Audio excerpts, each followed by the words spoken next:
CJP সম্পর্কে বলে দিই।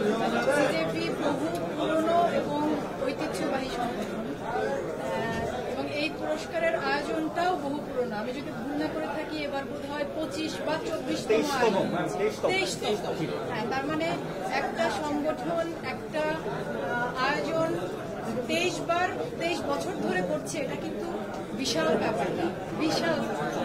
তো আমার অভিনন্দন সিজেপি, মানে সিনে জার্নালিস্ট, সাংবাদিকতার সাথে যারা যুক্ত তাদের সবার প্রতি, এই সংগঠনের সাথে যারা যুক্ত তাদের সবার প্রতি। এবং এই আয়োজনে আমি প্রথমবারের মতো মনোনয়ন পেয়েছি।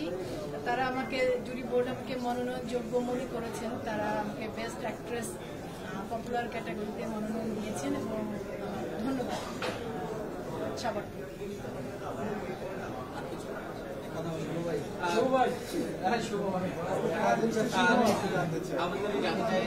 বর্তমানে ব্যস্ততা কি নিয়ে? এখন তো নানা জায়গায় আপনার বৈচিত্র্যতা বাড়ছে, কাজের ক্ষেত্রে মডেলিং বলি, হচ্ছে ফটোশুট বলি, কাজ বলি, সবকিছুই বাড়ছে। এখন সামনে কি কি আসছে আসলে?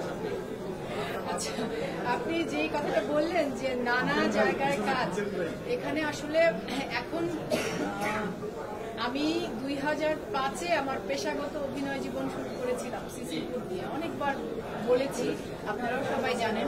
সেই 2005 থেকে আর কদিন বাদে 20 বছর হবে।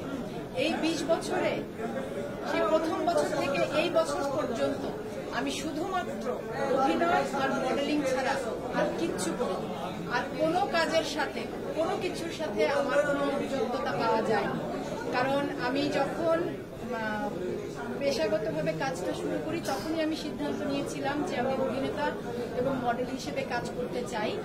আমি যতদিন বেঁচে আছি, সুস্থ আছি, আমি একজন অভিনেতা এবং মডেল হিসেবে কাজ করে যেতে চাই। এবং এই 20 বছরের মধ্যে যেটা ঘটেছে যে যখন আমার কাছে যে কাজের প্রস্তাব এসেছে অভিনেতা হিসেবে, কখনো মঞ্চ থেকে, কখনো টেলিভিশন থেকে, কখনো চলচ্চিত্র, কখনো ওটিটি, এবং মডেল হিসেবে স্টিল শুট বা বিজ্ঞাপন চিত্র বা ওবিসি, যখন আমার কাছে যে কাজের প্রস্তাবগুলো এসেছে তার মধ্যে থেকে যে কাজগুলোর ব্যাপারে আমি আগ্রহ বোধ করেছি সেগুলোর সাথে এভাবেই কাজ করছি গত 20 বছর ধরে। যতদিন বেঁচে আছি এভাবেই কাজ করি। তবে এটা খুব দারুণ ব্যাপার যে আমার প্রথম কাজ সিসিমপুর, সেই কাজ থেকে শুরু করে এই 20 বছরের আমার বিভিন্ন সময়ের বিভিন্ন কাজের প্রতি, আমার প্রথম বিজ্ঞাপন চিত্র অমিতাভ রেজা চৌধুরীর গ্রামীণ ফোন, তারপরে আরেকটি বিজ্ঞাপন চিত্রে কাজ করেছিলাম আফজাল হোসেনের touch Bangla bank mobile banking, প্রথম সিনেমা তৌকির আহমেদের হালদা, সাজ্জিদুল আওয়ালের ছিটকিনি, প্রথম ওটিটির কাজ আশফাক নিপুণের কষ্টনীর ওয়েব ফিল্ম। তো মানে বিভিন্ন সময়ে আমার বিভিন্ন কাজ, বা আমার, আপনারা জানেন যে আমি একটা সময় মাতৃত্বকালীন কারণে আমার ওজন অনেক বেড়ে গিয়েছিল। সেই ওজন কমবার পর আমাদের দেশের ডিজাইনাররা আমার সাথে, আমাকে মডেল হিসেবে, তাদের মডেল হিসেবে আমার সাথে কাজ করবার আগ্রহ প্রকাশ করেন। এবং সেই কাজ, প্রতিটি কাজের জন্যই আমি দর্শকদের যে ভালোবাসা পেয়েছি, আমার পক্ষ থেকে সবার জন্য ধন্যবাদ আর ভালোবাসা ছাড়া বলবার কিছু। আসলে আপনি সমালোচনাগুলোকে কিভাবে নেন? আসলে বিশেষ করে ওয়েটটা লুজ হওয়ার পর থেকে এক শ্রেণী প্রশংসা করলেও বেশিরভাগ সাধারণ দর্শকদের ক্ষেত্রে বা আপনার কোনো পোস্ট বলি বা দেখি যে কমেন্টগুলো দেখলে সমালোচনাটা একটু বেশি হচ্ছে। আসলে এই বিষয়গুলোকে আসলে কিভাবে দেখছেন? আচ্ছা, আমি তো ওই যে বললাম, শুরুতেই আমি সিদ্ধান্ত নিয়েছি যে অভিনয় এবং মডেলিং আমার পেশা, একই জায়গায় আমি আছি। যতদিন আমি বেঁচে আছি, সুস্থ আছি, বেঁচে আছি এবং সুস্থ আছি, ততদিন আমি একইভাবে কাজ করে যাব। তো এটা আমার ইচ্ছা। সেই কাজ কারো ভালো লাগবে, যার যেটা বেশি ভালো লাগবে সে বেশি প্রশংসা করবে, কারো ভালো লাগবে না, কারো ভালো না লাগবে সে সমালোচনা করবে। এটাই স্বাভাবিক। কাজ থাকলে প্রশংসা থাকবে, সমালোচনা থাকবে, দুটোই থাকবে, সবারই থাকবে, এটাই নিয়ম।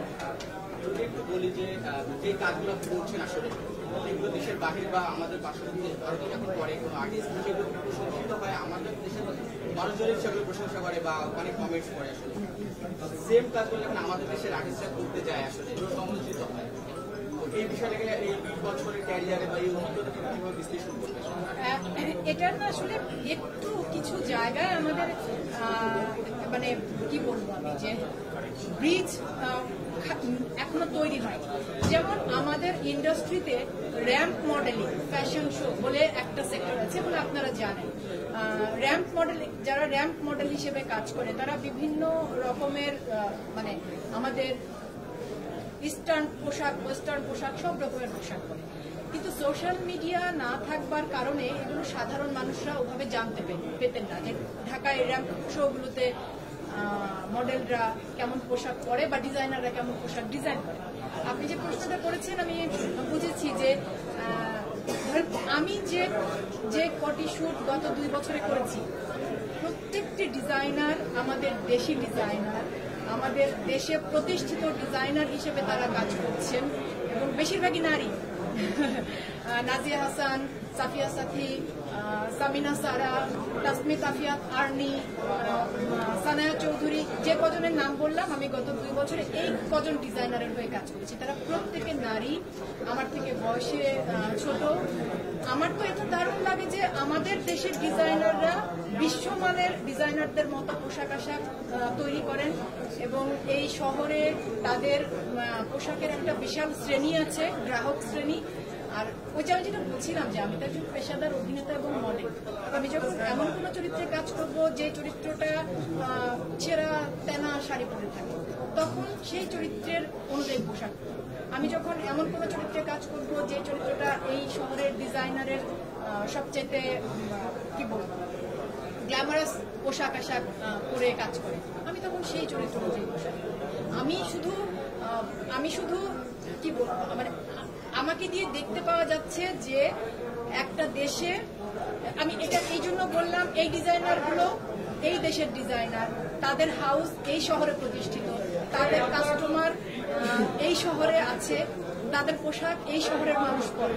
এটা হয়তো আমাদের দেশের বাকি 64টা জেলার দর্শকরা জানতে পারতেন না আগে, এখন সোশ্যাল মিডিয়ার কারণে জানতে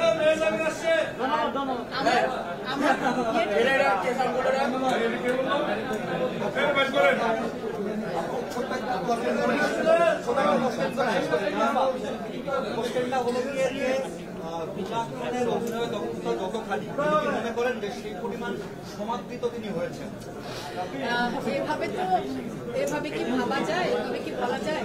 আমি তো মনে করি যে আমি আসলে অভিনয় করবার চেষ্টা করে যাচ্ছি না। সমাদৃত হওয়া না হওয়ার এই সব বিষয়গুলোই আপেক্ষিক। আমার কাছে যেটা গুরুত্বপূর্ণ সেটা হচ্ছে আমি আমার কাজটা ঠিক মতো করবার চেষ্টা করছি, ওটুকু আমার হাতে। তারপরে বাদবাকিটুকু সমাদৃত হওয়া, প্রশংসিত হওয়া সব অন্যদের হাতে। যেটা অন্যদের হাতে ওটা নিয়ে আমি ভেবে সময় নষ্ট করতে চাই না, যেটা আমার হাতে আমি ওটাতে মন দিতে চাই। সবাই ভালো থাকবেন এবং আপনারাও দোয়া করবেন। আর আরেকটা মজার বিষয় হচ্ছে আজকে সিজেবি আমাকে তারা প্রথমবারের মতো বেস্ট অ্যাক্ট্রেস হিসেবে, বেস্ট অ্যাক্ট্রেস পপুলার ক্যাটাগরিতে তারা আমাকে মনোনয়নযোগ্য মনে করেছে এবং আমার সাথে আরো মনোনয়ন পেয়েছে ফারিন এবং তিশা। ফারিনের ব্যাপারটা আমি বিশেষভাবে বলতে চাই যে ও আমার পরের প্রজন্মের অভিনেত্রী, খুব ভালো কাজ করছে। তিনজনকে আমার অভিনন্দন এবং দুজনের জন্যই আমার শুভকামনা। Thank you.